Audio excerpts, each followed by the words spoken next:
మహిళలకు ఉచిత బస్సు పథకం ఇంప్లిమెంటేషన్ సంబంధించిన కీలక అడుగు పడిగింది. ఇప్పటివరకు పెద్ద అంటే రకరకాల రూమర్స్ వచ్చాయి. కేవలం జిల్లాలకు మాత్రం పరిమితం, లేకపోతే కొన్ని బస్సులు మాత్రం పరిమితం అంటూ రకరకాల రూమర్స్ వచ్చాయి. ఆ రూమర్స్ అన్నిటి కూడా చెక్ పెట్టే విధంగా మంత్రి మండిపల్లి రాంప్రసాద్ రెడ్డి క్లారిటీ ఇచ్చారు. 6వ తారీఖు క్యాబినెట్ దీనికి సంబంధించి అప్రూవల్ కూడా రాబోతుంది. మంత్రితో మాట్లాడదాం. సార్, ఇంతకుముందు చెప్పినట్టే చాలా రూమర్స్ ఇక్కడి నుంచి అక్కడి వరకు వీళ్ళకి మాత్రమే రకరకాల ప్రచారం జరిగింది. రాష్ట్ర వ్యాప్తంగా అందరూ తిరిగి వచ్చారు, మీకు క్లారిటీ ఇచ్చారు. ఏంటి సార్ విధి విధానం ఎలా ఉండబోతున్నాయి? ముఖ్యంగా ఇంకా ఫ్రీ బస్ ట్రావెల్ అనేది లాంఛనమే అండి. గౌరవ ముఖ్యమంత్రి చంద్రబాబు నాయుడు గారు ముందే చెప్పినట్టు ఆగస్టు 15వ తారీఖున రాష్ట్రంలో ఉన్న మహిళామూర్తులందరికీ అలాగే ట్రాన్స్జెండర్స్కు ఈ సౌకర్యం కల్పిస్తున్నాం. దీనిలో కూడా రాష్ట్రంలో ఎక్కడైనా కూడా ఫ్రీ సర్వీస్ అందిస్తున్నాం. రెండవది 100 బస్సుల్లో ఎక్కువ సెగ్మెంట్ ఉన్న అంటే 74% సెగ్మెంట్స్ ఏవైతే బస్సులు ఉన్నాయో Palle Velugu, ultra Palle Velugu, express, metro express ఈ బస్సుల్లో కూడా ఈ సౌకర్యాన్ని కల్పించే సిటీ ఆర్డినరీ ఈ సర్వీసును ఈ బస్సుల్లో కూడా ఇచ్చేదానికి ప్రభుత్వం లాంఛనంగా నిర్ణయం తీసుకుంది. అంటే సార్, జనరల్గా చాలామంది అపోహ ఏంటంటే ఇప్పుడు హైదరాబాద్ వెళ్ళాలన్నా లేకపోతే చెన్నై వెళ్ళాలన్నా అది ఇంటర్ స్టేట్ కాబట్టి ఆ ఫెసిలిటీ ఉంటుందా? కేవలం మన రాష్ట్రం వరకు మాత్రమే బస్సు ఫ్రీ అనే పథకం ఉంటుందా? మన రాష్ట్రం వరకే ఈ సర్వీసు ఇవ్వడం జరుగుతుంది. పొరుగు రాష్ట్రాలు తెలంగాణ ఏ విధంగా వాళ్ళ రాష్ట్ర బోర్డర్ల వరకే ఇస్తున్నారో మనం కూడా మన రాష్ట్రం వరకే ఇస్తున్నాం.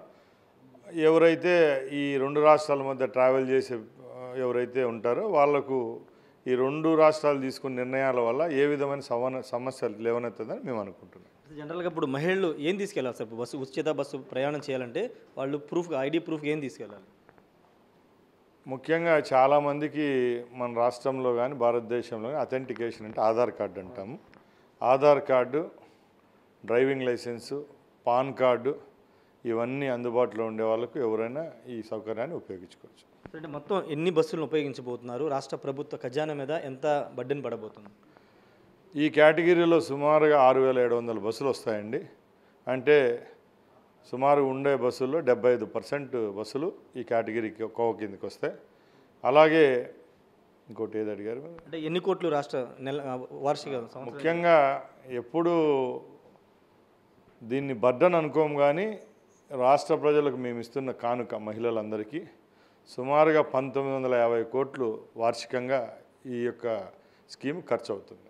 సార్, ఇప్పుడు ఆల్టర్నేటివ్ ఇంతకుముందు మిమ్మల్ని కూడా అడిగాను, ఆటో వాళ్ళు చాలా ధర్నాలు చేస్తున్నారు, మహిళలకు బస్సులు ఇవ్వడం ద్వారా తమ ఉపాధి పోతుంది, మా పరిస్థితి ఏంటని వాళ్ళు కూడా అడుగుతున్నారు. దానికి ఆల్టర్నేటివ్ ఏమన్నా చేయబోతున్నారు?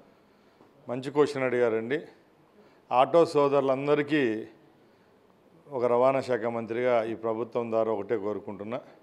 గౌరవ ముఖ్యమంత్రి గారు ఒకటే చెప్పారు, ఈ ఉచిత ప్రయాణం వల్ల ఏ రంగం అయితే కుదేలు పడుతుందో కొంచెం దెబ్బతింటుందో దానిలలో ఆటో రంగం ఒకటి ముఖ్యంగా ఉండేది. కాబట్టి వాళ్ళకు కూడా వచ్చే 1-1.5 నెలలోనే మంచి స్కీమ్ తీసుకొని వచ్చి వాళ్ళకు కూడా ఏ విధమైన నష్టం కలగకుండా చర్యలు అయితే తీసుకుంటారు. ఆక్యుపెన్సీ 60% మహిళకే ఉంటుందని చెప్తున్నారు. మరి మిగతా వాళ్ళు ప్రయాణించాలంటే వాళ్ళ పరిస్థితి, వాళ్ళకి ఆల్టర్నేటివ్ ఏర్పాట్లు ఏమైనా చేయబోతున్నారు? బస్సుల సంఖ్య పెంచడం ఎలాంటివి చేయబోతున్నారు? దీంట్లో 2 ఉన్నాయండి. ఉచిత బస్సు సౌకర్యం అనేది ఒకటి, కల్పన అనేది ఒకటి. రెండోది ఏపీఎస్ఆర్టీసీ అనేది ఈరోజు నిన్న పెట్టిన సంస్థ కాదు. గత 40-45 సంవత్సరాల నుంచి ఏపీఎస్ఆర్టీసీలో ఒక క్రమబద్ధతతో బస్సులు కొనుగోలు జరుగుతూ ఉంటుంది. పాత కాలం చెల్లిన బస్సులను తీసేయడం, కొత్త బస్సులను ఏర్పాటు చేసుకుని దానిలో భాగంగానే ఇప్పుడు మా ప్రభుత్వం వచ్చిన తర్వాత 1400 బస్సులు కొనుగోలు చేయడం జరిగింది. మా ముఖ్యమంత్రి గారు కూడా ఏపీఎస్ఆర్టీసీని ముందుకు తీసుకొని పోయేదానికి కొత్త బస్సులు కొనుగోలు, అవి కూడా ఎలక్ట్రిసిటీతో నడిచే బస్సులను తేవాలని చెప్పి ఒక సంకల్పంతో రేపు రాబోయే 2-3 సంవత్సరాల్లో కూడా సుమారు 3000 బస్సులను ఏపీఎస్ఆర్టీసీ కొనుగోలు చేయాలి. ఇంకొక ప్రశ్న, లూలు గ్రూప్కి కోట్ల రూపాయలు విలువ చేసే విజయవాడ నడిబొడ్డులో ఉన్నటువంటి గవర్నర్పేట 2 డిపో స్థలాన్ని చాలా తక్కువ రేటుకి 99 సంవత్సరాల పాటు లీజుకి ఇవ్వాల్సిన అవసరం ఉంది. విజయవాడ చుట్టుపక్కల చాలా ప్రభుత్వ స్థలాలు ఉన్నప్పుడు అక్కడే మాత్రం ఎందుకు పెడుతున్నారు అనేది ప్రజా సంఘాలు, వామపక్ష పార్టీ, లెఫ్ట్ అన్నీ కూడా డిమాండ్ చేస్తున్నారు. రెండోది ఆర్టీసీ కార్మికులు కూడా ఈ నిర్ణయాన్ని వ్యతిరేకిస్తున్నారు. ఏం చేయబోతున్నారు? ముఖ్యంగా మేము ఒకటే చెప్తున్నామండి, ఎంతసేపు ఒక స్థలాన్ని ఒక బహుళజాతి సంస్థకి ఇచ్చినారని అందరూ అంటున్నారు. కానీ ఈరోజున్న పరిస్థితుల ప్రకారం అమరావతి నిర్మాణం జరుగుతూ ఉంది.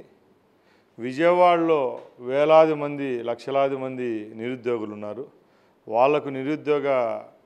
వాళ్లకు ఉద్యోగస్తులుగా మార్చే విధంగా ఉద్యోగ అవకాశాలు మెండుగా రావాలంటే ఇలాంటి సంస్థలు రావాలా. దానిలలో లూలు మాల్ కూడా ఒకటి.